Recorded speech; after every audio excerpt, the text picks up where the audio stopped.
오늘 4월 첫째 주, 어찌 보면 본격적인 봄이 시작되는 4월 첫째 주를 맞이해서 이렇게 하나님 앞에 직접 대면으로 또한 영상으로 예배드린 여러분들에게 하나님의 크신 은총이 함께하기를 간절히 기원합니다. 이스라엘 백성들이 애굽에 살았었는데 그들을 하나님은 가나안 땅으로 들여보내기를 원하셨어요. 그래서 애굽에서 나오는 것도 참 어려움이 있었지만 하나님은 홍해를 거쳐서 그들을 광야로 들여보냅니다. 하나님께서 분명히 광야로 들여보낸 데는 목적이 있었어요. 우리가 이미 다 살펴본 것처럼 그들을 낮추시고 시험하기 위해서 그들을 광야로 들여보냈습니다. 광야는 우리가 몇 주간에 걸쳐 살펴본 것처럼 없는 것이 너무나도 많은, 있는 것은 거의 없고 없는 것이 너무나도 많은 문제투성이의 땅이었습니다. 거기는 그 땅도 황폐해서 씨를 뿌릴 수도 없고 또한 뿌린 것이 없으니 추수할 것도 없는, 그리고 또한 길도 없는 곳이었고 우물도 없는, 이슬까지도 존귀하게 귀하게 여길 만큼 물이 그렇게 없는 그런 땅이었습니다. 그뿐만 아니라 낮에 뜨거운 태양과 싸워야 되고 밤에 추위와 싸워야 되는 곳이 바로 광야예요. 누구도 어찌 보면 광야를 좋아하지 않습니다.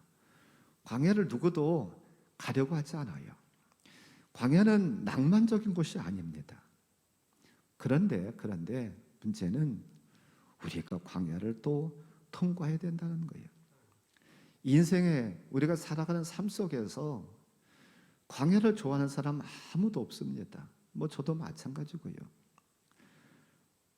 우리의 인생에서 굳은 날은 없고 좋은 날만이, 해가 쨍하고 뜨는 날만이 왔으면 얼마나 좋겠어요. 그러나 우리가 살다 보면 인생이 햇볕만 뜨고 비가 안 오는 그런 날이 없다는 거예요. 우리에게 광야는 찾아옵니다. 원하든 원치 않든 간에 찾아와요. 그런데 이런 광야가 우리에게만, 이스라엘 백성 40년을 그곳 살았던 그들에게만 찾아왔던 것이 아니라 믿음의 사람들도 그 광야를 다 겪었다는 거예요. 아브라함도 광야를 겪었습니다. 요셉도 겪었어요. 모세도, 또한 룻과 나오미도, 또한 다윗도, 엘리야도, 또한 세례 요한이나 바울도, 심지어 예수님조차도 광야를 경험했다는 거예요. 그런데 이들에게 공통점이 있습니다. 무엇이냐면 원했던 원치 않든 간에 하나님께서 그들을 광야로 집어넣었다는 거죠.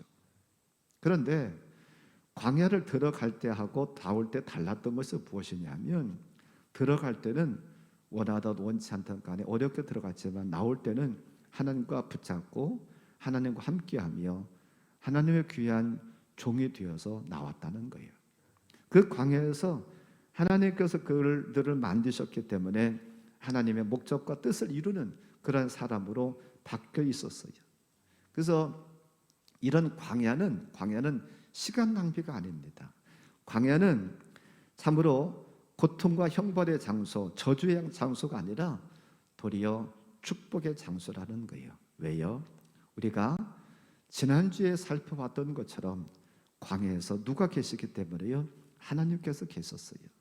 광야에서 말씀하시는 하나님께서 계셨기 때문에 하나님 만날 수 있는 가장 좋은 장소가 어찌 보면 광야입니다.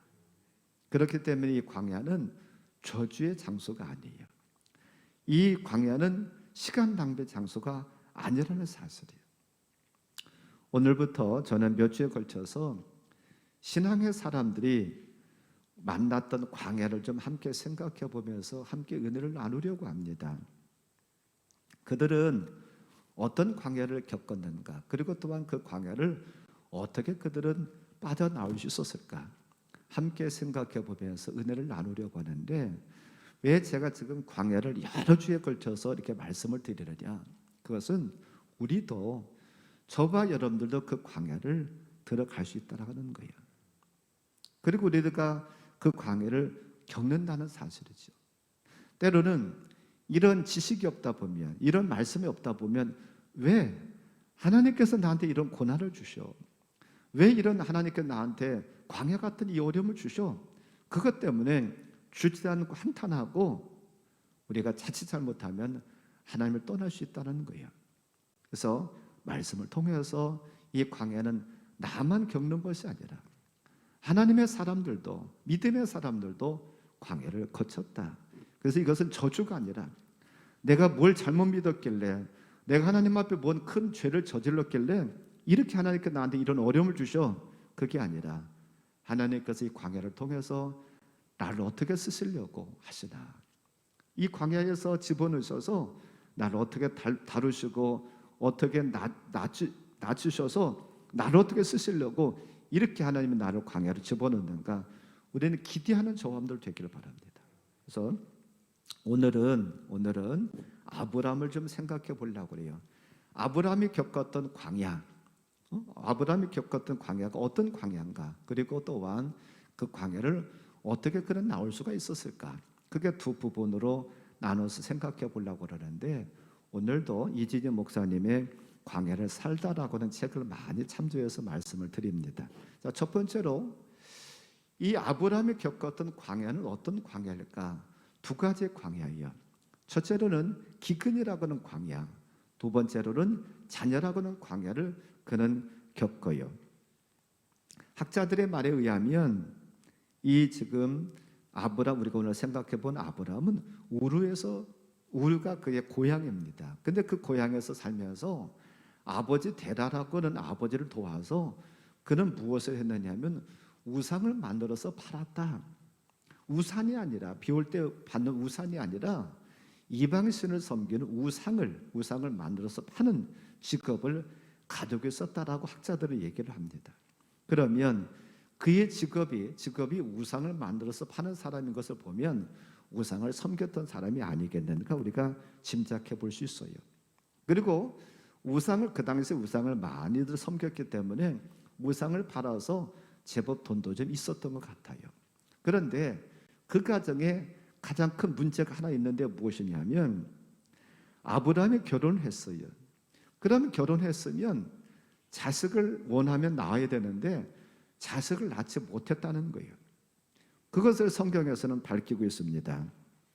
창세기 11장 30절 말씀에 보니까 사례는 임신하지 못함으로 자식이 없었더라, 그렇게 밝히고 있어요. 대부분의 그 부부들은 결혼하면 자기들 원하면 대부분 자식을 낳습니다. 근데 이때에 아브라함이 결혼한 지 몇 년이 됐는지는 정확하게 모르겠습니다만 그에게는 자식이 없었다는 거예요. 그때 하나님께서 그를 부르십니다. 그가 우르라고 하는 고향에서 어디로 옮겼었느냐면 하란이라는 곳으로 옮겼어요. 그때 하나님께서 그에게 나타나셔서 그를 부르시고 내가 너한테 지시할 땅으로 가면 너는 고향과 친척과 아버지의 집을 떠나서 내가 너한테 지시할 땅으로 가면 내가 너에게 복을 주겠다라고 약속을 하셔요. 그 말씀이 오늘 우리가 같이 봉독한 창세기 12장에 나와요.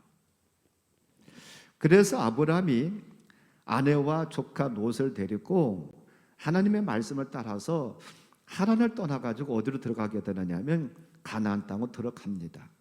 그리고 그때에 아브라함의 나이가 75살이었다라고 성경에서 밝히고 있어요. 하나님께서 그에게 약속하신 두 가지의 복이 무엇이냐면 첫째로는 2절 말씀에 보니까 너로 큰 민족을 이루고 내게 복을 주겠다라고 하는, 즉 자손에 대한 복입니다. 두 번째는 7절 말씀에 보니까 내가 이 땅을 내 자손에게 주리라라고 말씀하고 있어요. 이 7절의 말씀은 이미 아브라함이 가나안 땅에 들어갔었을 때에 그에게 약속하셨던 복이에요. 그러니까 여기서 이 땅이라고 하는 것은 가나안 땅을 얘기를 하고 있어요. 즉 우리가 앞에서도 누누이 보았던 것처럼 하나님께서 아브라함에게 두 가지의 복을 약속하셨어요. 하나는 자녀라고 하는 복, 두 번째로는 땅의 복, 이 두 가지의 복을 약속을 하셔요. 그래서 어찌 보면 이 아브라함에게 있어서 사실 하나님은 생소하신 분입니다.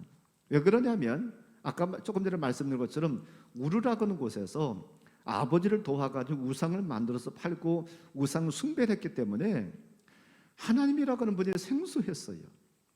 그러나 아브라함은 하나님께서 복 주신다고 그러니까, 특별히 무엇보다도 그에게는 지금 자식이 없잖아요.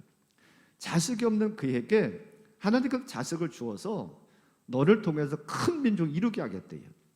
그러니까 이 자식이 없는 사람이 있어서 얼마나 큰 기쁨이에요. 얼마나 좋은 거예요. 그래서 그는 하나님의 말씀을 따라서 따라갑니다. 가나안 땅에 옮겼어요. 그러면 우리가 아는 상식으로는, 우리가 아는 믿음으로는 하나님의 말씀을 지키면 하나님께서 복을 주신다라고 알고 있어요. 그런데 문제가 생긴 게 무엇이냐면 오늘 10절 말씀에 보니까 그 땅에 기근이 들었으므로 아브라함이 애굽에 거류하려고 그리로 내려갔으니 이는 그 땅에 기근이 심하였음이라라고 말하고 있어요. 이 10절의 말씀은 언제 이루어진 말씀이냐면 아브라함이 가나안 땅에 들어간 다음에 얘기예요. 아브라함이 가나안에 들어가지 않았을 때 이런 일이 벌어졌다고 하면 우리가 얘기할 수 있어요. 그가 불순종했으니까, 하나님 말씀 안 들었으니까 그가 그렇게 기근을 당했지 얘기할 수 있어요. 그런데 여기의 말씀은, 10절의 말씀은 그가 가나안 땅 옮겼어요. 하나님의 약속을 믿고 하나님께서 복 주신다고 하셨던 그 약속의 말씀 믿고 옮겼어요. 옮긴 다음에도 불구하고 기근이 찾아왔다는 거예요. 그런데 우리가 알고 있고 아브라함이 알고 있었던 땅은, 또 하나님께서 주시겠다고 하셨던 그 약속하신 가나안 땅은 젖과 꿀이 흐르는 땅입니다. 그런데 아브라함이 와서 들어와서 보니까 젖과 꿀이 흐르는 땅이 아니라 기근의 땅이었던 거예요. 아브라함은 어찌 보면 잘 먹고 잘 살기 위해서 가나안 땅으로 옮겼는데 그에게 찾아온 것은 잘 먹고 잘 사는 복이 찾아온 것이 아니라 도리어 기근이 찾아와서 그 가나안 땅에 견딜 수가 없고 가나안 땅에 있을 수가 없어도 결국은 어디로 옮겨가게 되느냐 하면 애굽으로 갈 수밖에 없는 그런 처지가 되고 말았다는 거죠. 근데 이게 한 100여 년 후에 그의 아들 이삭 때에도 흉년이 또 듭니다. 큰 흉년이 들어요. 그래서 창세기 26장 1절 말씀에 보니까 아브람 때에 첫 흉년이 들었더니 그 땅에 또 흉년이 들매, 그렇게 말하고 있어요. 애굽에는 세계에서 두 번째로 긴 나일강이라는 게 있습니다. 대부분의 도시들은 강을 끼고 발전하게 되어 있어요. 우리나라 서울에도 한강이 있잖아요. 대전에도 강이 있고요. 이처럼 대부분의 도시들은 물을 끼고 강을 끼고 발전을 합니다. 애굽은 세계에서 두 번째로 긴 나일강이 있어요. 이 나일강은 1년에 한 4개월은 홍수가 난다고 합니다. 그러면 이 홍수가 나면서 상류에서부터 비옥한 그런 땅들이 그 영양분을요 가지고 내려와 가지고 이 하루에다가 쏟아놓고 가는 거예요.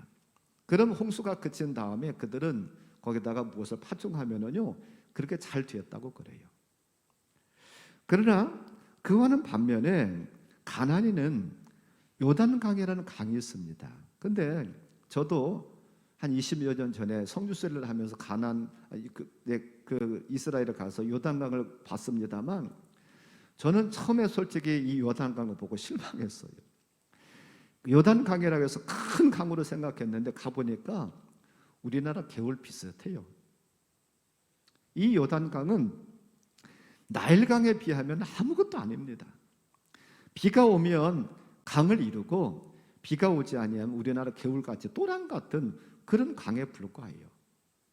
그러니까 이스라엘은 이런 강밖에 없습니다.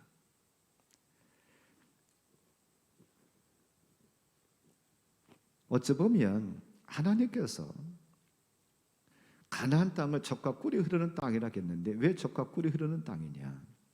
이스라엘은 하나님께서 비를 내려주셔야 돼요. 하나님께서 비를 내려주시지 아니하면 아무것도 할 수가 없습니다. 어찌 보면 죽음이에요. 모든 것들 다 말라버립니다. 그런데 우리가 이해 안 되는 게 있어요. 여기에서 뭐가 이해가 안 되느냐 하면 하나님을 안 믿는 애굽 땅에는 그렇게 부유하게 잘 살고 농사가 잘 되고 하나님 믿는 이스라엘 백성이 사는 가나안 땅에는 왜 이런 기근이 찾아오느냐는 거예요. 이게 거꾸로 된다고 하면 이해할 수 있어요. 아닌 말로 성경에 애굽에는 기근이 심해서 애굽에 살고 있었던 사람들이 가나안 땅으로 곡식을 구하러 왔더라. 그러면 말이 돼요. 그런데 이게 거꾸로가 지금 된 거예요. 가나안 땅에 기근이 심해서 아브라함도 거기로 양식을 구하러 갔고 이삭도 거기로 양식을 구하러 갔고 야곱 같은 경우는 양식을 구하러 어찌 보면 가족 식구가 다 이민 갔잖아요. 우리가 신앙생활 하면서 이런 생각을 할 수 있어요. 교회만 나오기만 하면, 교회 나와서 내가 신앙생활 잘하기만 하면 건강하고 윤택해지고 자녀들도 다 잘 돼서 속썩이지 아니하고 자녀들이 좋은 대학에 가고 좋은 직장에 취직을 하고 좋은 배우자 만나서 좋은 가정 이루고, 그러나 우리가 신앙생활 한다고 해서 다 그런 것만은 아니라고 하는 거예요. 신앙생활해도 아픈 분도 있어요. 불치병에 걸려서 결국 그 불치병 때문에 돌아가시는 분들도 있어요. 신앙생활 한다고 해서 다 부자가 되는 것은 아니에요. 신앙생활 하면서도 어렵게 살아가는 사람들도 있어요.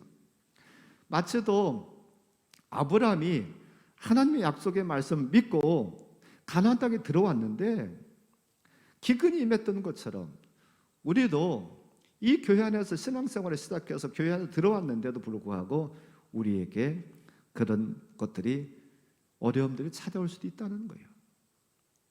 교회만 들어오기만 하면, 신앙생활 하기만 하면 고난과 고통은 끝나고 행복함이 시작되리라고 기대했을라나 모르는데 우리가 신앙생활 하면서도 여전히 광야와 같은 그런 일들이 우리에게 벌어진다라는 거예요.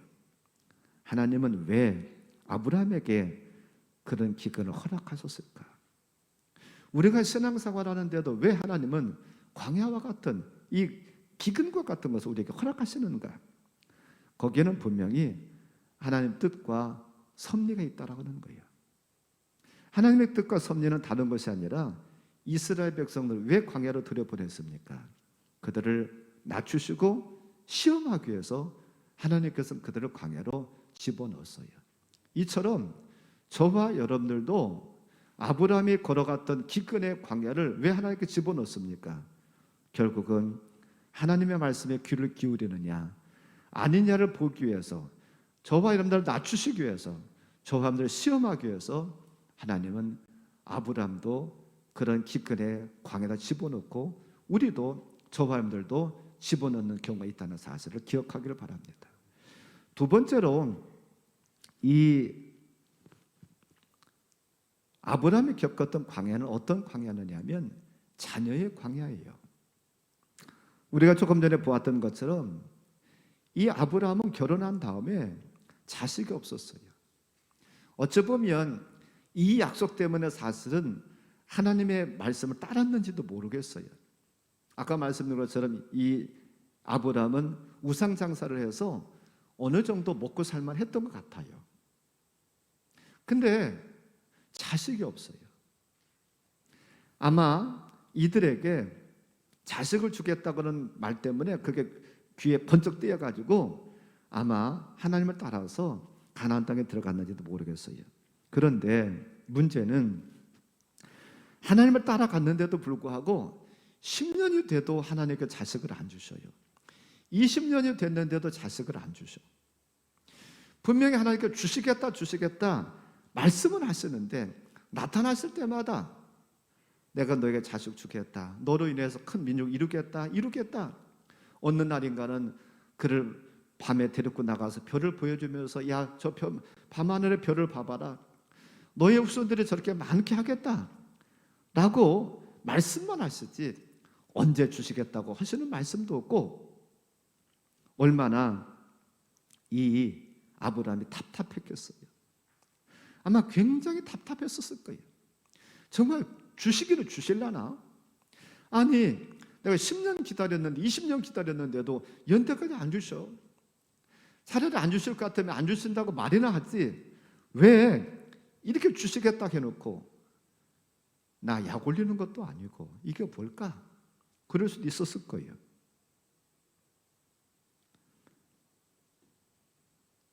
언제 어떻게 주시겠다고 하셨다고 한다고 하면 조금 이 아브라함이 기다리기가 쉬웠겠죠. 그런데 언제 주시겠다, 어떻게 주시겠다고 말씀은 없으셔. 24년 만에, 즉 아브라함이 99살 됐었을 때 그때에서 24년 후에 나타나서 가지고 뭐라고 말씀하세요? 내가 내년 이맘때가 되면 내가 아들을 낳을 것이다. 그때서 말씀을 하셔요. 이 25년이라고 하는 24년이라는 기간이 이 아브라함에게 있어서 얼마나 힘든 광야였겠습니까? 얼마나 힘든 일이었겠어요. 젊은이들이 이제 군대 입대하면서 입대하는 순간부터 제대할 날짜를 기다립니다. 그리고 제대할 날짜를 못 받고 있기 때문에 내가 언제 입대했으니까 18개월 혹은 20개월 되면 내가 제대 딱 기억하고 있어요. 그렇기 때문에 어찌 보면 군대라고는 자유가 없는 그런 곳에서도 견뎌내는지 몰라요. 근데 무기징역을 언도받은 사람 같은 경우는요, 거기서 참아내기가 얼마나 어렵겠어요. 내가 살아생전에 이 감옥을 못 나갈 수도 있어요. 좋은 대통령 만나가지고 사면을 받으면 내가 중간에 풀려날 수 있겠지만, 그렇지 않다고 하면 거기서 그 감옥이라고는 아무 소망도 없는 그곳에서 평생을 살다가 그냥 죽는 거예요. 그런 곳에서 기다림은요, 어찌 보면 고문일 거예요. 어찌 보면 아브라함의 기다림이 이런 고문과 같지 않았을까? 기간이 정해지지 않아서 얼마나 어려웠겠어요. 언제 어떻게 주신다고 약속하셨다고 하면 이제 몇 년 남았다 했을 텐데 그런 말씀 전혀 없으시고 주시겠다고 했으니 얼마나 어렵겠어요. 독일의 나치 수용소에 유대인 한 젊은이가 갇혀 있었습니다. 그 사람은 어느 날 우연히 땅에 떨어져 있는 유리 조각을 발견하고 그 유리 조각을 가지고 매일 아침마다 면도를 합니다. 면도를 해요. 나치들은 사람을 가스 실험을 하기 위해서 가스실로 이제 끌고 가는데 누구를 끌고 가느냐면 병이 들었다든지 나이가 먹어서 별로 쓸모짝이 없는 사람들 자꾸 가스실로 데리고 가서 실험을 해가지고 죽이는 거예요. 그런데 이 사람은 면도를 말끔하게 매일 아침마다 면도를 하니까 얼굴이 깔끔하고 건강하게 생겨가지고 가스실에 끌려가지 않고서는 살아났어요. 결국은 수용소에서 살아서 빠져나왔습니다. 그래서 그가 자기의 경험을 그 수용소에서 경험한 것을 글로 썼는데 그게 무엇이냐면 죽음의 수용소라고 하는 책입니다. 이 사람이 누구냐 하면 그 심리학이라든 그런 것을 공부한 분들은 잘 아실 텐데 누구냐면 빅터 프랭클이라는 사람이에요. 근데 그는 의사이면서 정신 분석에서 의미요법으로는 대가입니다. 어떤 사람에게 굉장히 고난스러워도 고통스러워도 의미 있는 일을 발견하면 쉽게 인생을 포기하지 않는다라고, 자살 예방이라는 거기에서 많이 쓰이는 그런 요법인데요. 이 사람이 이런 유명한 말을 남겼다고 그래요. 하나님의 도움은 결코 늦는 법이 없습니다. 다만 우리가 너무 성급할 뿐입니다. 하나님의 도움은 결코 늦는 법이 없습니다. 다만 우리가 너무 성급할 뿐입니다. 인생의 광야를 혹시라도 지나가는 분들이 있다고 하면 낙심하며 포기하지 않기를 바랍니다. 희망을 가지고 하나님을 바라보는 저와 여러분들 되기를 바라요. 아브라함에게도 오랜 기다림이라고는 그런 광야가 있었어요. 우리에게도 이런 광야가 있다고 한다고 하면 이 아브라함처럼 하나님의 은총과 사랑을 기다리면서 희망을 놓지 않기를 바라요. 자, 그러면 그게 두 번째로 아브라함이 광야에서 나올 수 있는 비결은 무엇이었을까? 그가 어떻게 이 광야에서 나왔을까? 아브라함이 가나안 땅에 들어가서도 25년이나 기다렸어요. 그리고 아들을 얻었어요. 우리는 아브라함이 기다렸다고 많이 생각을 해요. 하나님께 주시지 않으니까 약속하신 것을 25년 동안 아브라함이 기다렸다. 우리는 많이 생각하는데 이게 거꾸로가 아닌가 생각해요. 무슨 말씀이냐면 하나님은 아브라함에게 아들을 주시기는 주셔야 되겠는데 아브라함이 받을 만한 그릇이 아직까지 안 돼 있었다는 거예요. 그래서 하나님은 25년 동안 아브라함의 그릇을 만드신 거예요. 그래서 아브라함이 하나님을 기다린 것이 아니라 도리어 하나님께서 아브라함을 기다리신 거예요. 그 기간에 바로 25년간 걸렸다는 거예요. 왜 그렇습니까? 그 이유는 바로 이거예요. 아브라함이 자식을 얻기 위해서 스스로 애를 많이 썼습니다. 어느 날인가는 이제 가나안 땅에 들어와서 하나님께서 자식을 안 주시니까 그가 데리고 그 일을 시켰던 젊은 종을 택해 가지고 하나님 얘를 내 아들을 삼아야 되겠습니다. 근데 하나님은 아니라는 거예요. 너와 사라의 몸을 통해서 나는 자식이라야 너의 후사의 일자가 될 것이다. 또 한참 지났어요. 가나안 땅에 들어와서 한 10여 년 정도 지나니까 이제 참다가 더 못 참고 어떻게 합니까? 하나님 이제 하나님께 내 몸을 통해서는 안 주실라는가 본데 나한테 몸종이 있으니까 하갈이라는 몸종이 있으니까 하갈이라는 몸종을 통해서 하나님께 주실라는가 보다. 그러니까 하갈이라는 몸종과 부부관계를 해서 그를 통해서 자식을 얻자. 그렇게 하고서는 그들은 둘이 동침하지요. 그리고 거기서 자식을 얻었어요. 그게 누구냐면 우리가 잘 아는 이스마엘입니다. 그들이 가나안 땅에 들어가서 한 10년 정도 된 후에요. 아브라함의 나이가 86세쯤 되었을 때예요. 하나님은 그때도 안 주셨어요. 왜요? 아직까지도 아브라함의 자아가 아브라함 인간적인 방법이 살아있는 거예요.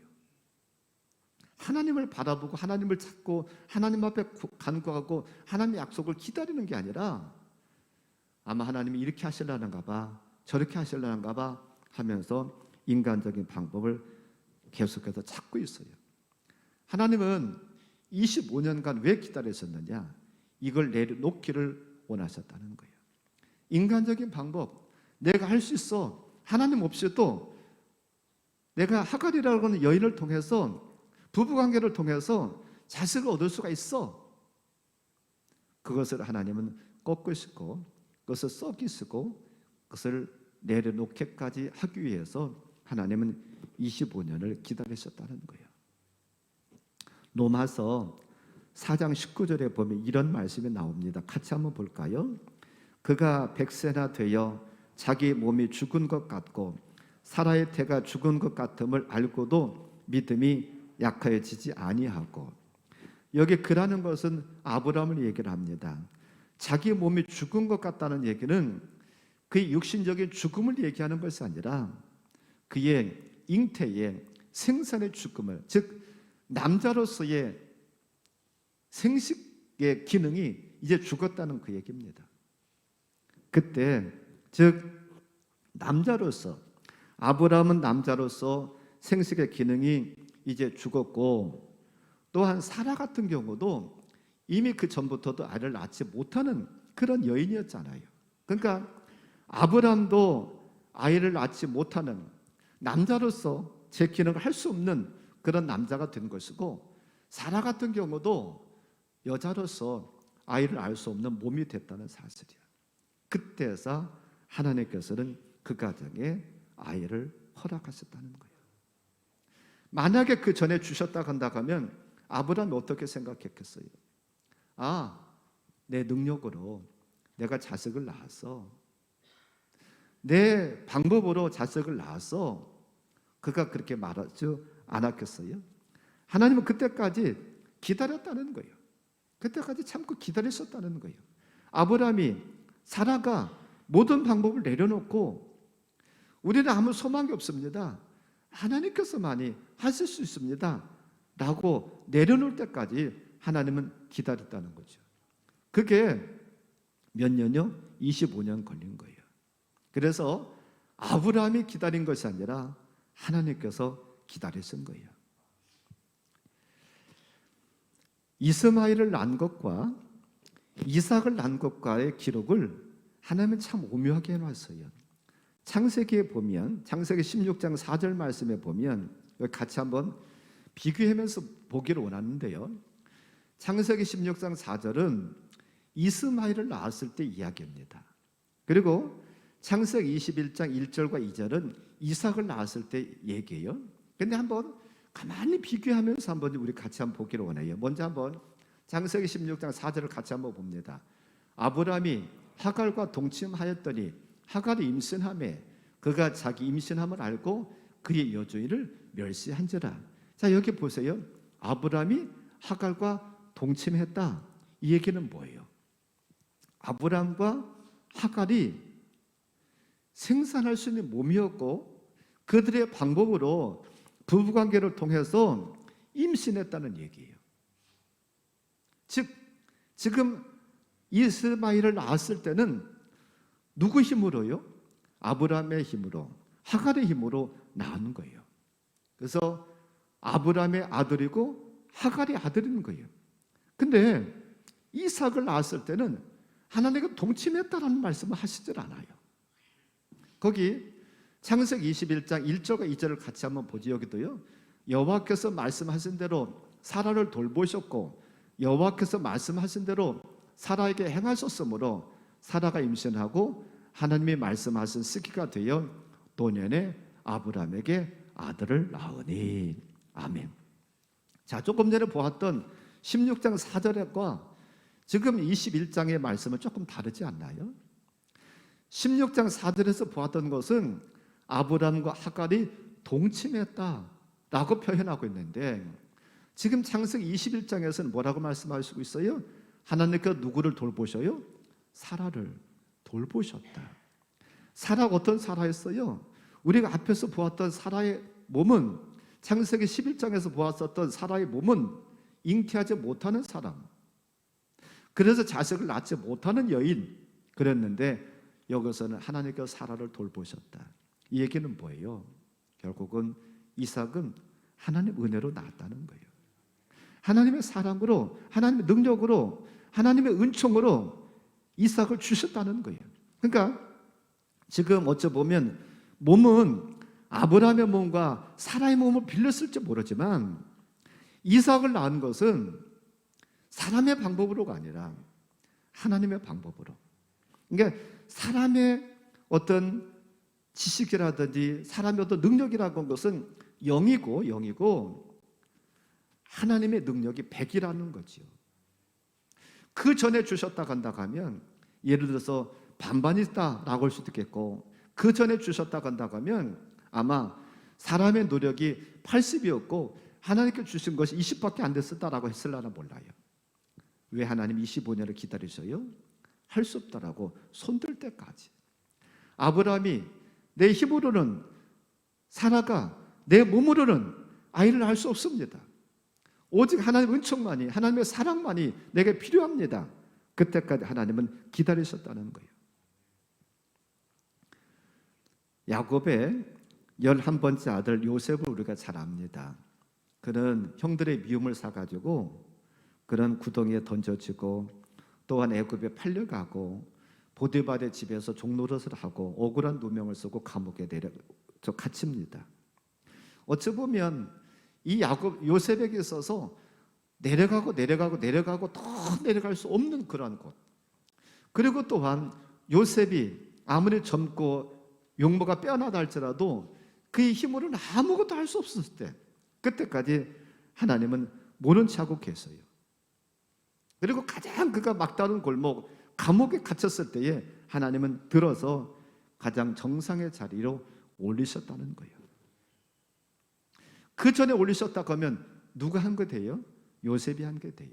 그러나 요셉으로서는 아무것도 할 수 없어요.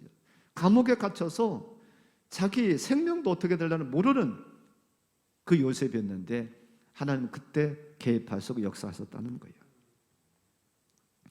예수님 당시에 마가복음 5장에 보면 예수님 당시에 12의 혈루증 앓던 여인이 있었고요, 38년 된 병자가 있었어요. 그들이 인간적인 방법을 다 동원해 봤을 겁니다. 그런데 되지 않았어요. 그때서 누구를 찾아요?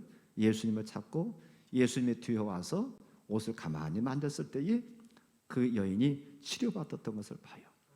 인간적인 방법으로 다 동원하고 애써보지만 안 된다고 포기하고 낙심하고 내려놓을 때에 그때 하나님은 역사하셨다는 거죠. 그때까지 하나님은 우리에게 기다리셔요. 내가 무엇을 해보겠다고 애쓰면 애쓸수록 광야의 기간은 더 길어진다는 사실을 꼭 기억하기를 바랍니다. 아브라함이 광야에서 나올 수 있었던 비결은 다른 것이 아니라 내가 할 수 없는 존재입니다. 인간적인 방법으로는 안 됩니다. 오직 하나님의 은총만이 필요합니다. 내려놓는 것, 그의 자아를 죽이는 것, 그것을 하나님은 원하셨고 그게 광야에서 나올 수 있는 비결이었다는 거예요. 혹시라도 인생의 광야를 걷는 저와 함도 계십니까? 혹시라도 내가 내려놓지 못함으로 말미암아 광야가 더 길어지는 것은 아닌가 한번 곰곰이 생각해 보기를 바랍니다. 지혜의 왕이라고 하는 솔로몬을 좀 잠깐 말씀드리고 오늘 말씀을 맺으려고 해요. 솔로몬은 지혜의 왕이었고 세계로 호령하던 왕이었어요. 그리고 또한 많은 시도 짓고 글도 쓰고, 근데 그는 누릴 것을 또 다 누려봤던 사람입니다. 그런데 그는 늙음하게 인생을 어떻게 표현하고 있느냐면 인생은 참 헛되다라고 표현해요. 그래서 전도서 1장을 시작하면서 뭐라고 그는 고백하느냐면 전도자가 이르되 헛되니 모든 것이 헛되도다. 이게 인생이래요.